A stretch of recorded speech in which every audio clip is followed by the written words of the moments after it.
করবে।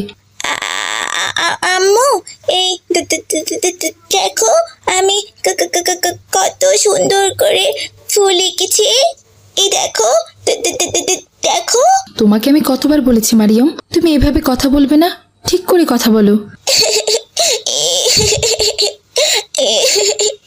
আম্মু, বিশ্বাস করো, আমি আমি ইচ্ছে করে এভাবে কথা বলি না। আমি তো স্পষ্টভাবে কথা বলার চেষ্টা করি, কিন্তু কিন্তু আমি পারি না।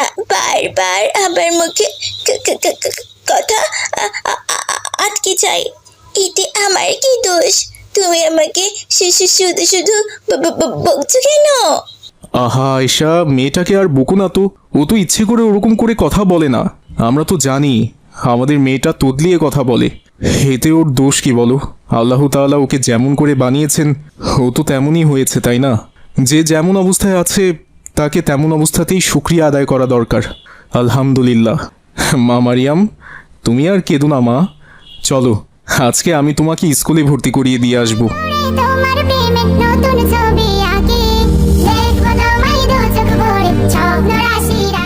আসসালামু আলাইকুম স্যার।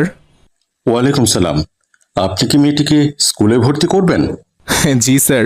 কি নাম তোমার মামনি? আমার নাম মারিয়াম। বাহ, খুব সুন্দর নাম তো। আসলে স্যার, আমার মেয়েটা ঠিকভাবে কথা বলতে পারে না, ও তোতলা, তাই আপনাদের ওকে একটু কষ্ট করে ম্যানেজ করে নিতে হবে। কোনো ব্যাপার না ভাই, ল্যাংড়া খোড়া তোতলা এসব দেখে আমরা স্টুডেন্টদের মাঝে ভাগাভাগি করি না। আমাদের কাছে সব স্টুডেন্টই সমান। আজ থেকে ওকে স্কুলে রেখে যেতে পারেন। মামনি, চলো আমি তোমাকে তোমার নতুন ক্লাসরুমটা দেখিয়ে নিয়ে আসি। যদি না আসে গভীর রাতে, প্রভুর প্রেমে জাগো তাসবিহ হাতে। এই মেয়ে, তুমি আমাদের পাশে কেন বসেছো? হ্যাঁ, অন্য কোনো সিট বুঝি চোখে দেখতে পাও না? সরো এখান থেকে, সরো বলছি। আমি আমার পাশে কাউকে বসতে দিই না, সরো।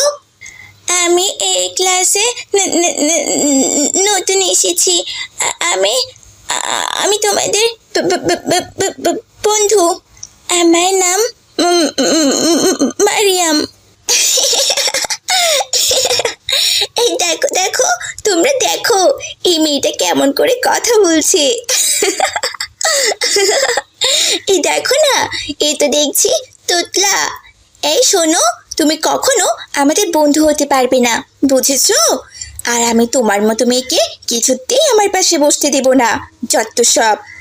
নবীজি আমাদের বড়ই শানওয়ালা, নবীজি আমাদের বড়ই শানওয়ালা।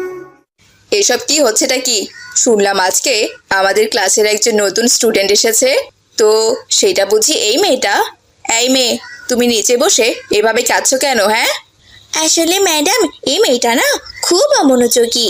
জানেন ম্যাডাম, জানেন, এতক্ষণ তো বেঞ্চে বসে বেশ মজা করে ঘুমাচ্ছিল। আপনি আসাতে ওর ঘুম ভেঙে গেছে, আরও বেঞ্চ থেকে পড়ে গেছে। তুমি তো দেখছি ভীষণ বেয়াদব। প্রথম দিন ক্লাসে এসেই এত অমনোযোগী হয়ে বসে আছো। যাও সিটে গিয়ে বসো। এভাবেই সেই দিনটি কেটে যায়।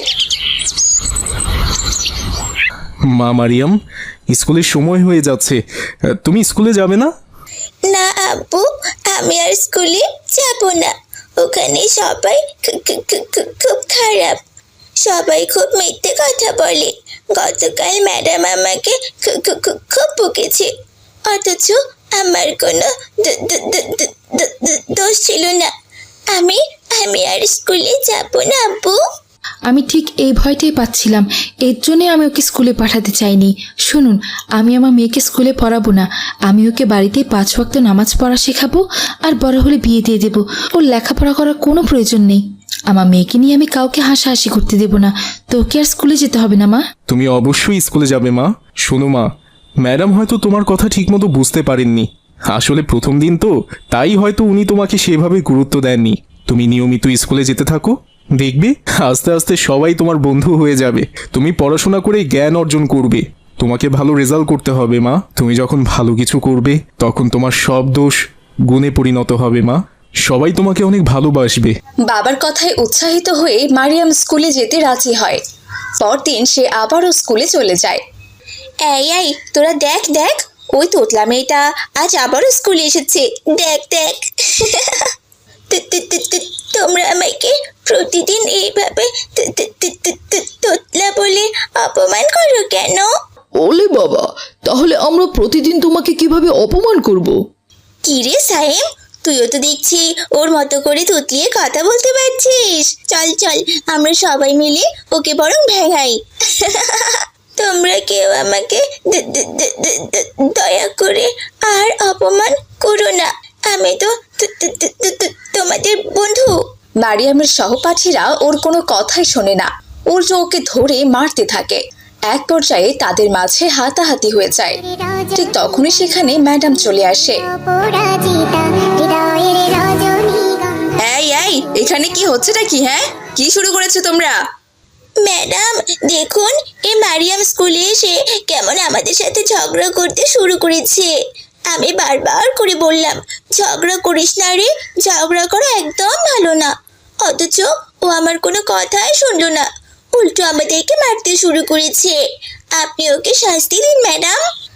ম্যাডাম ওরা মিথ্যে কথা বলছে, আমি আমি কিচ্ছু করিনি। আসলে আমি একদম চুপ! তুমি কি ভেবেছো? হ্যাঁ, তুমি তোতলা বলে যা ইচ্ছা তাই করবে আর আমি তোমাকে ছেড়ে দেব? একদম না। অন্যায় যখন করেছো তার শাস্তিও তোমাকে পেতে হবে। এই বলে ম্যাডাম মারিয়ামকে অনেক মারতে থাকে। কিছুক্ষণ পর সবাই তাদের ক্লাসে চলে যায় আর মারিয়াম কাঁদতে কাঁদতে ক্লাসে চলে যায়। সেদিন তাদের ক্লাসে রাদিয়া নামের আরেকটি মেয়ে উপস্থিত ছিল। সে দুদিন স্কুলে আসেনি। আজকে স্কুলে এসে রাদিয়া মারিয়ামের সাথে বন্ধুত্ব করে। তারা দুজন কথা বলছিল, তখনই সেখানে হেড স্যার আসে। বাচ্চারা শোনো শোনো শোনো, থামো। তোমাদের বৃত্তি পরীক্ষা সামনের সপ্তাহে অনুষ্ঠিত হবে। এই পরীক্ষা যে উত্তীর্ণ হবে সে গোল্ড মেডেল পাবে। তাহলে আমিও এই পরীক্ষায় অংশগ্রহণ করব ইনশাআল্লাহ। আমিও পরীক্ষায়। আরে তাড়াতাড়ি বলো, নয়তো ক্লাস শেষ হয়ে যাবে। এই চুপ করো, তোমরা দুষ্টুমি করছো কেন? দেখছি তোমরা দিন দিন খুব অভদ্র হয়ে যাচ্ছ। কাল থেকে সবাই মনোযোগ দিয়ে পড়াশোনা করবে। মধুর বাণী আমি যখনই শুনি। আচ্ছা মারিয়াম, তুই পরীক্ষা দিতে পারবি তো? তোর তো কথা বলতে বলতে ক্লাসের সময় শেষ হয়ে যায়, তাই আর কি জিজ্ঞেস করছিলাম। মাত্র 2 দিন ক্লাসে অনুপস্থিত ছিলাম, তাতেই দেখছি তোমাদের অনেক পরিবর্তন হয়েছে। আচ্ছা, তোমাদের সমস্যাটা কি বলো তো সঞ্চিতা? সবসময় মারিয়ামের সাথে এইভাবে কথা বলো কেন? কাউকে ব্যঙ্গ করে কথা বলা একদমই উচিত নয়। আল্লাহ যদি তোমাকে মারিয়ামের মতো করে দিত আর সবাই যদি তোমাকে তোতলা বলতো, তখন তোমার কেমন লাগতো? তোমরা কি জানো কাউকে নিয়ে ব্যঙ্গ করা কবিরা গুনাহ? এর জন্য আল্লাহ তাআলা তোমাদের যে কি ভয়ঙ্কর শাস্তি দেবেন তোমরা ভাবতেই পারছো না। এই রাদিয়া শোনো, এটা তোর মাদ্রাসা নয়, এটা কিন্ডারগার্টেন স্কুল। বুঝতে পেরেছিস? এতই যদি ইসলামিক লেকচার দেওয়ার থাকে তাহলে আবার গিয়ে মাদ্রাসায় ভর্তি হ। এসব কথা বলে সবাই সেখান থেকে চলে যায়। দেখতে দেখতে বৃত্তি পরীক্ষার সময় চলে আসে। সবাই পরীক্ষা দেয়। দাও, সবাই নিজ নিজ খাতা দাও, লেখা বন্ধ করো। শোনো, তোমাদের পরীক্ষার রেজাল্ট 20 তারিখে দেয়া হবে। সবাই 20 তারিখে সবার অভিভাবক নিয়ে স্কুলে আসবে। এরপর সবাই পরীক্ষা দিয়ে বাড়িতে চলে যায়। 20 তারিখে স্কুলে একটি অনুষ্ঠান হয় আর সেখানে হেড স্যার রেজাল্ট ঘোষণা করেন। আমাদের পুরো স্কুলে সর্বোচ্চ নম্বর পেয়ে পরীক্ষায় উত্তীর্ণ হয়েছে আমাদের স্কুলের গর্ব মরিয়াম। আমরা সবাই জানি মরিয়াম একটু অস্বাভাবিকভাবে কথা বলে, কিন্তু এতে ওর কোনো দোষ নেই, কারণ আল্লাহ তাআলা তাকে এভাবেই বানিয়েছে। এরকম মেধাবী খুব সহজে তৈরি হয় না। আজ থেকে আমরা সবাই তার সঙ্গে ভালো ব্যবহার করব। হেড স্যারের এমন কথা শুনে মারিয়ামের বাবা মা এবং অন্যান্য অভিভাবকরা ভীষণ খুশি হন। এরপর মারিয়াম স্টেজে যায় আর হেড স্যার তাকে গোল্ড মেডেল পরিয়ে দেন। কিছুক্ষণ পর, আমার ভুল হয়ে গেছে মারিয়াম, আমি আর কখনোই তোমার সাথে এমন ব্যবহার করব না। আসলে আমি বুঝতেই পারিনি তুমি এতটা মেধাবী, অথচ আমরা সবাই তোমার সাথে কত খারাপ ব্যবহার করেছি। তুমি আমাকে ক্ষমা করে দাও প্লিজ। আমাকেও ক্ষমা করে দিও বন্ধু। আজ থেকে আমরা সবাই বন্ধু। আমরা একে অপরের সাথে মিলেমিশে ক্লাস করব। কারো কোনো সমস্যা হলে আমরা তাকে সাহায্য করব। আর মারিয়াম, আমরা একটু ইংলিশে অঙ্কটা কম বুঝি, তুমি আমাদের বুঝিয়ে দেবে তো?